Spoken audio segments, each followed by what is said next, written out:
If you like the content of this channel, consider supporting us by using patreon.com or using Brave Payments. Click below in the description. What's going on, ladies and gentlemen? How you guys doing today? My name is Rex. This is your Daily Chat Season 3, episode number 14 for May the 30th, 2018. How is everybody doing today? What is going on? So much news going down, so many things happening. The whole news sphere has just been blowing up the last few days. I guess we should just get right into it. Actually, before we get right into the news, I want to talk about one quick thing, okay? This is touching back on a story that broke last Thursday, where it was announced that Total Biscuit lost his battle with cancer. We did a whole thing on it. I'm not going to reiterate it, but you know, eventually metastatic cancer, chances weren't good to start off with, okay? Apparently even somewhat smart people seem to be lacking pretty common sense these days, because, well, oh, developer, hang on one sec. I'm just pulling it up here. I had no intention of doing this, but yeah, let's see here. So a former, what is now a former BioWare dev decided to tweet out, name is David Crooks. And this just genius of a human being decided to tweet out that day, weird, the world just felt a little bit better sometime around an hour and a half ago. Maybe it was the new running shoes I got home, or I got for the run home, and he goes on a little tirade because apparently Total Biscuit had criticized a bunch of games he had worked on, like Mass Effect 3 and all that. And yeah, this dude went to town on talking, on pretty much BS talking Total Biscuit. This was covered by an Asian YouTuber, I don't remember his name.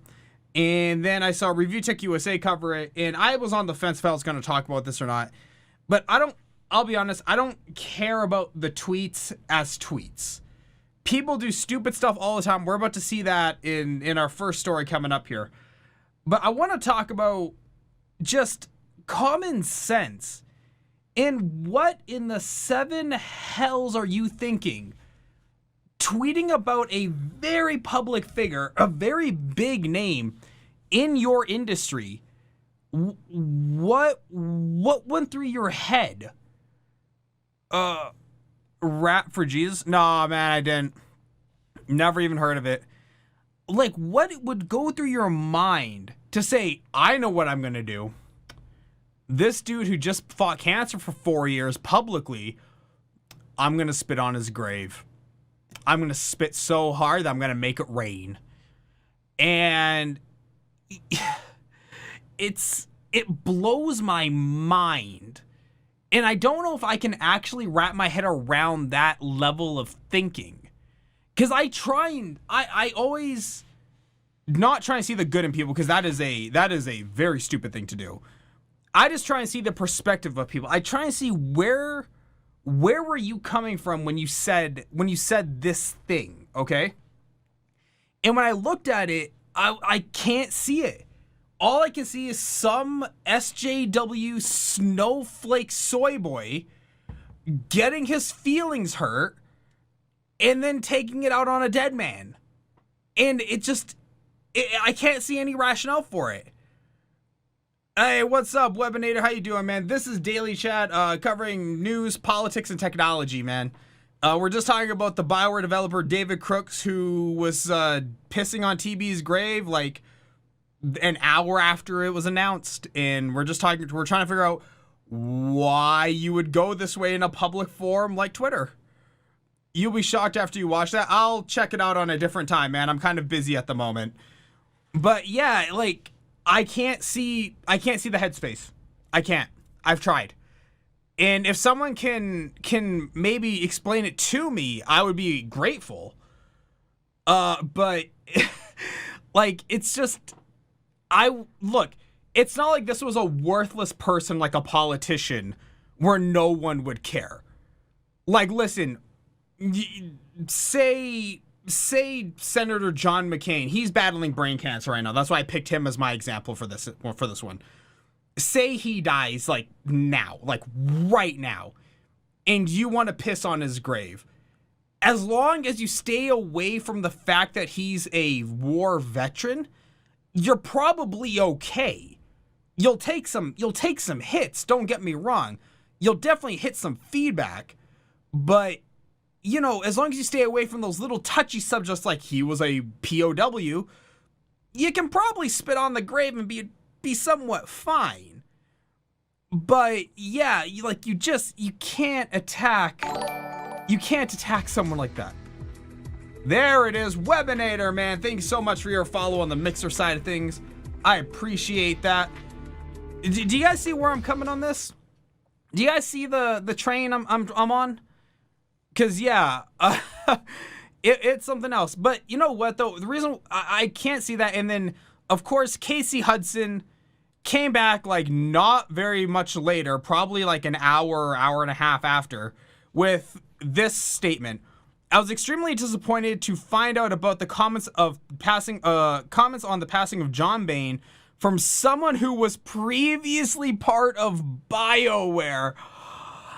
Dude, you lost your job in an hour and a half. Like, oh, that's gotta sting. Oh, that has to sting so hard. Like, whoo. What is your political stance? Kind of off topic. I'll touch on that in a sec. So Casey Hudson says that David Crooks is no longer part of BioWare. David Crooks has shot himself so far in the foot, he's gonna need a peg leg by the time this is all said and done. Privated his Twitter feeds. You can't get a hold of him anymore. It's a whole thing. And now I don't think David Crooks will ever work in the video games industry ever again. Because here's the thing about making stupid mistakes. And this was something Will Smith said a long time ago when he was talking about Jaden in Jaden's Twitter feed. When Will Smith and I were all younger, stupid mistakes were kept private. You know, there was no public forum for them to be seen. So once they happened, they were in that vicinity and you were done. Something like this, if I got a resume from David Crooks, I Google David Crooks and I see these news stories, you are basically flipping burgers the rest of your life, or you're saying thank you, come again. Like, you got real no more options left to go for, son. Like, you've just buried yourself so far in the sand, you may as well be entombed. So there is that. Now, what is my political stance, Webinator? If you have to throw like darts and put flags into it, fiscally conservative, socially don't care, leave me alone. That's basically it.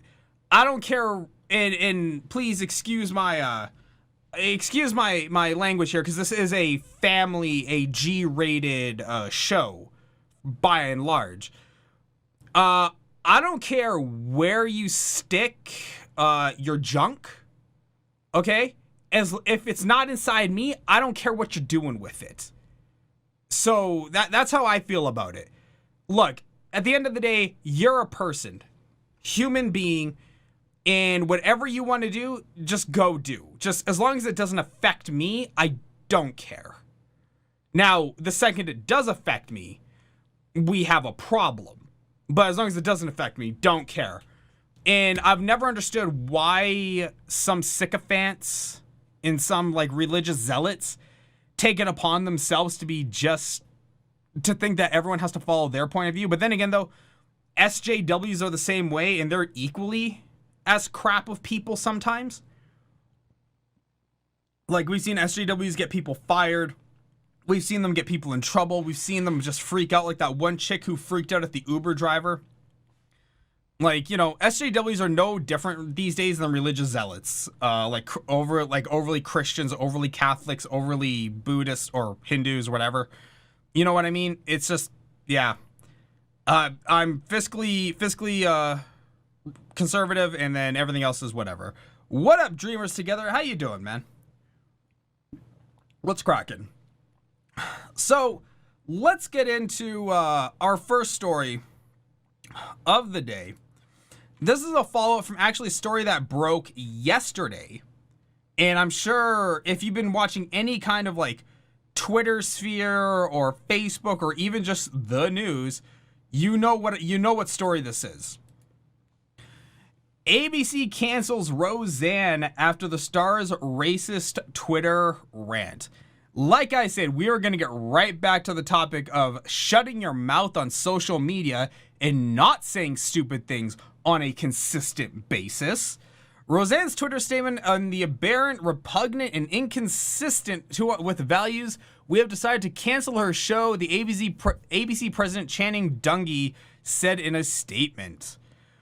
There's only one thing to do here, and that is the right thing, and the cancellation stunned Hollywood. Industry veterans said they've never seen anything quite like it. The revival of Roseanne premiered to huge ratings 3 months ago, and pre-production was already underway for the second season, and now ABC has canceled it. So for those of you that don't know what happened here, Roseanne Barr is a staunch Republican. Like, Republican to the core, and that on its own is not a fault or a bad thing of hers. You might not agree with it, but that's fine. That's why we have a two-party system and not a dictatorship. Okay? That's why we have Republicans and Democrats, so you can pick a side. So she's a staunch Republican. I commend her for sticking by her values. I do commend that. Because where the popular thing right now is just to jump on the Republican Party, and rightfully so, because those people are insane. I commend her non-wavering support. I do commend that, because there has to be something said for loyalty. And that goes for anyone. If your friends stand by you through a hard time, you have to be able to admire that. Same reason why I stand by through my friends on hard times. Because you know what? That's what loyalty is. Anyways, she decided to take shots. I'm not sure what provoked it at Julianne Velgarad or something like that. I don't remember her name. I don't know. President Obama's chief aide at some point. I'm not a stickler for names, especially for people that don't matter anymore. Like, she's already out of the White House. I don't care. But she took a shot and she compared her to an ape. Okay? Or Planet of the Apes. I'm sorry. She compared her to Planet of the Apes, the movie, despite the fact that this woman she attacked was black. And now, coming forward today, she went on like a retweet Twitter spree. And she was trying to make all these excuses with like very inconsistent stories of, don't defend me. I didn't know she was I thought she was Saudi. I thought she was a white Jew. I didn't know she was black. Okay, so she went on this. And we just have to kind of keep the frame of perspective on this. If you are going to attack someone, okay, just try. And it doesn't matter if they're black, Chinese, Japanese, Korean, New Zealand, Australian, Italian, Greek, whatever. Okay? Just don't compare them to animals.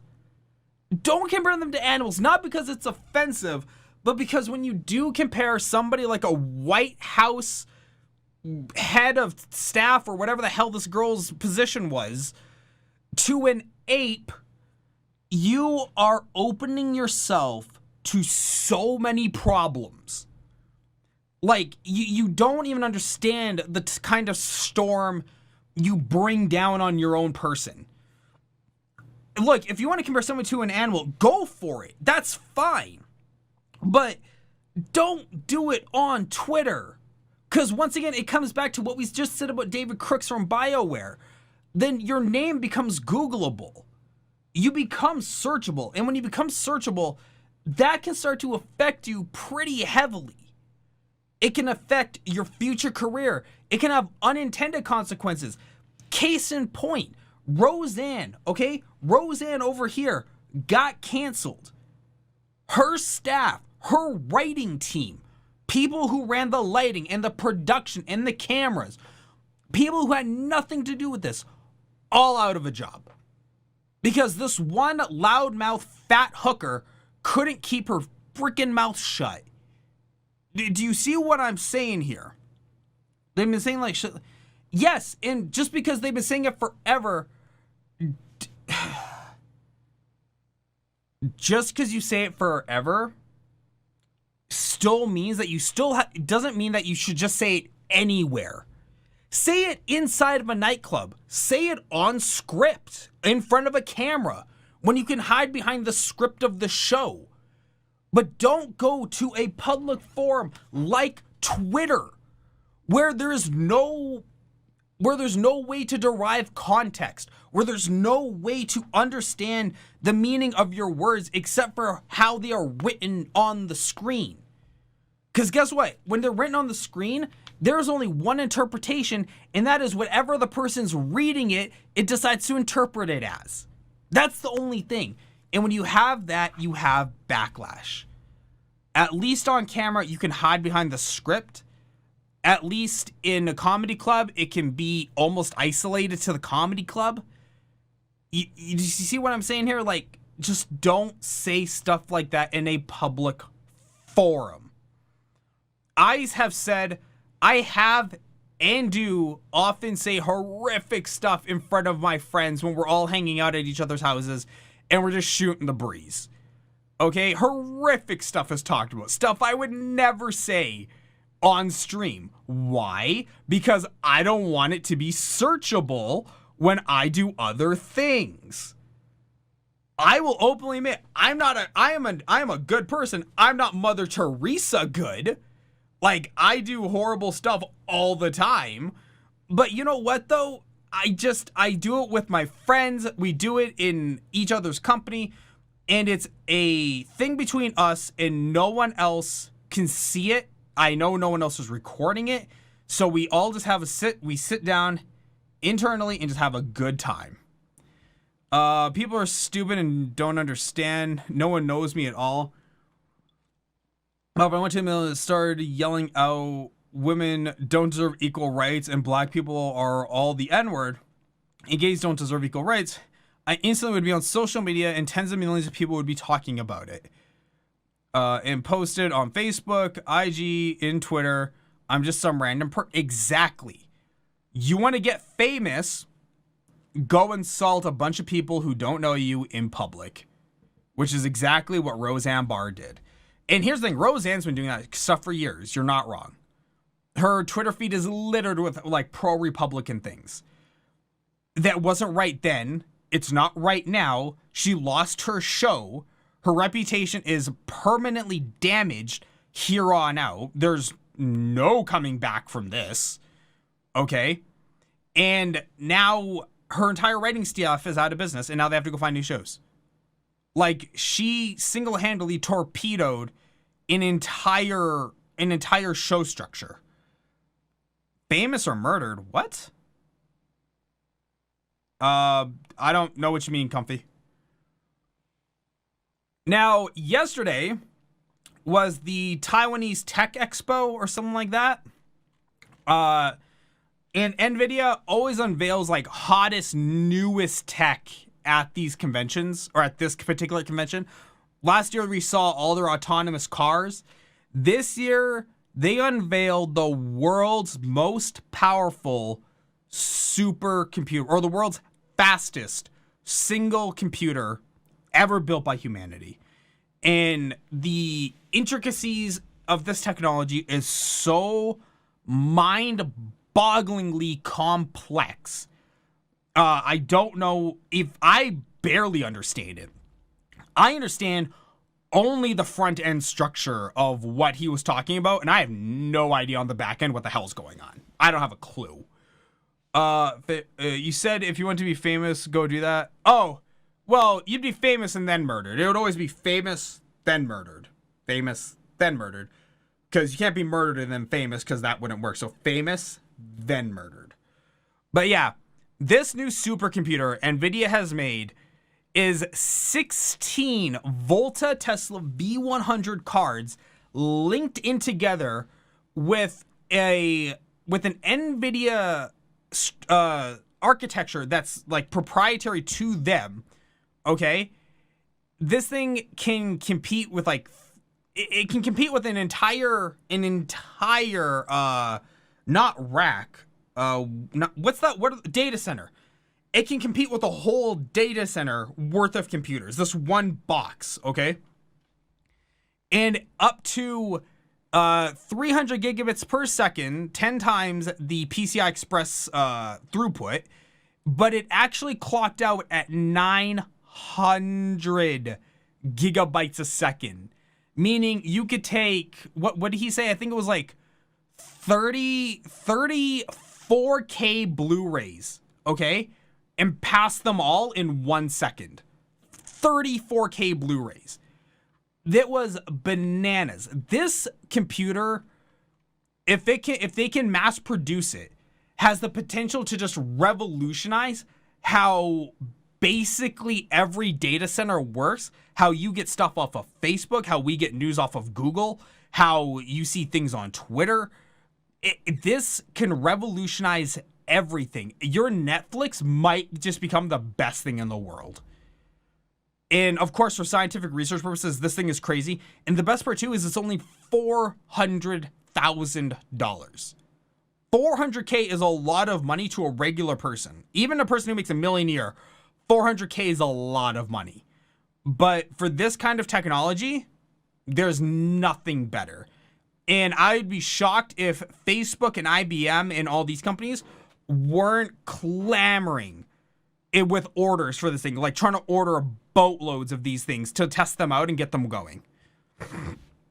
Because for a company like IBM to drop maybe, what is that, 1.2 million on 3 of these computers to give to their R&D department to try out, that is investment. That's an investment worth all day long. This is it right here. The NVIDIA N-Switch Interconnect technology.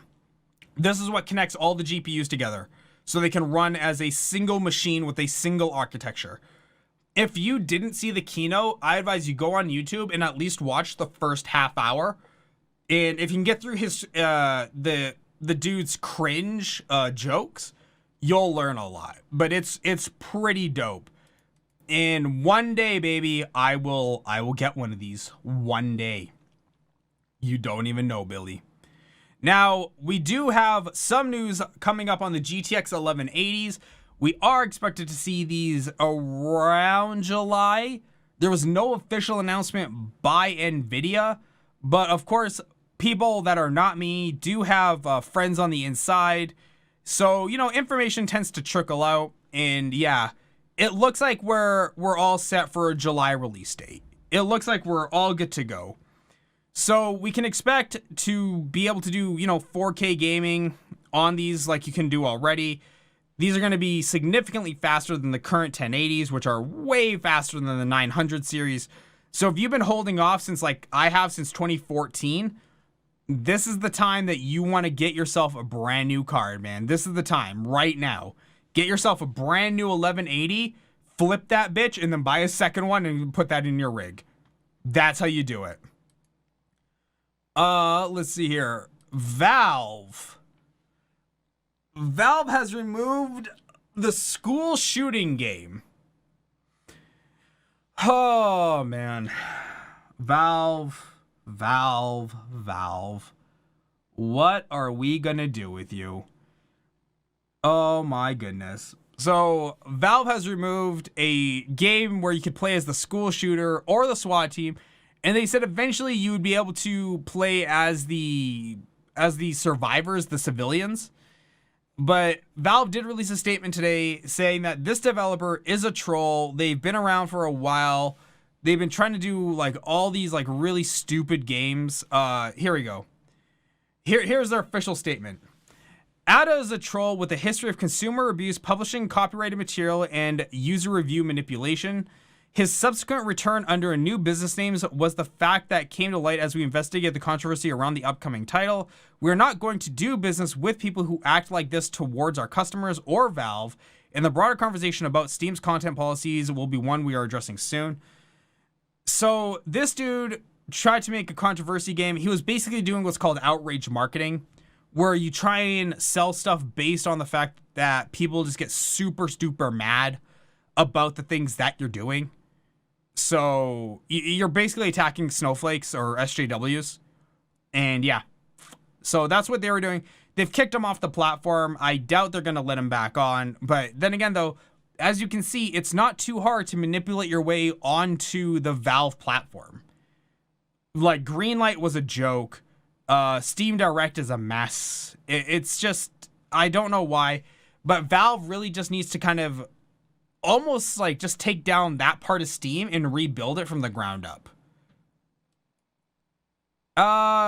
The final story I want to talk about today, Yahoo hacker who compromised 500 million accounts is sentenced to 5 years in prison.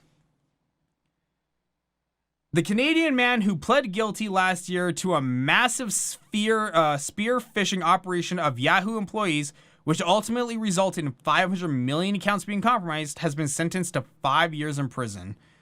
Somebody Russian, 23, has ordered on Tuesday by a federal judge in San Francisco to pay $250,000 in fines, and the sentence imposed reflects the seriousness of hacking for hire. This came from the U.S. Attorney Alex Tess. Bartov, who previously admitted that his role was the hack the webmail accounts of individual of interest with the FSB, the Russian Internal Security Service. The hacker then sent those passwords to his alleged co-conspirators, and Bartov was indicted in late February 2017, along with 3 other men who remain in Russia. Give him 12 years. Maybe Yahoo should have better security. Don't blame the hacker. The hacker, like, yeah, he was wrong to hack it. I'll admit that. He deserves a prison sentence. But Yahoo I don't think Yahoo really got any kind of reprimand for their part in this. So, you know, like, what happened there? Like, why didn't Yahoo get slapped on the wrist? Do you know what I mean? Like, the executives of Yahoo should have been, like, sent to jail, too, for allowing such a critical flaw to exist within their system. But that's just me, I suppose. Oh, man. Yeah, that's basically all the stories I had for today, man. This news sphere, like I said, has been blowing up lately, and I'm just at a loss for words at how completely the complete lack of raid awareness that exists with people smart, stupid, young, and old. It blows my mind some days, man, because yeah, putting stuff out on Twitter and making yourself searchable in 2018 is not what I'd call the smartest move on the planet. Guys, that is going to be me done for today. If you look above me, you see the YouTube sub count is at 685 out of 1,000. Trying to get back to 1,000 subs so I can actually get some of my stuff back that Google took away. Ah, there it is. Hey, thank you, X Hentel. Thanks, man. I appreciate that. But yeah, we're trying to get to back to 1,000 subs. So if you guys wouldn't mind, hit that subscribe button on the YouTube channel if you're watching there. If you're not, scroll below this video player. You'll be able to see the links to the YouTube channel. You can go click it, hit your follows, hit your subscribes, and I will see all of you guys tomorrow for another daily chat. If there's no news, then we'll do some gameplay, but I will see all of you guys tomorrow no matter what. Thanks for tuning in, guys. I'm Arif. This is episode 14 for season 3, and I'll see all of you tomorrow. Bye.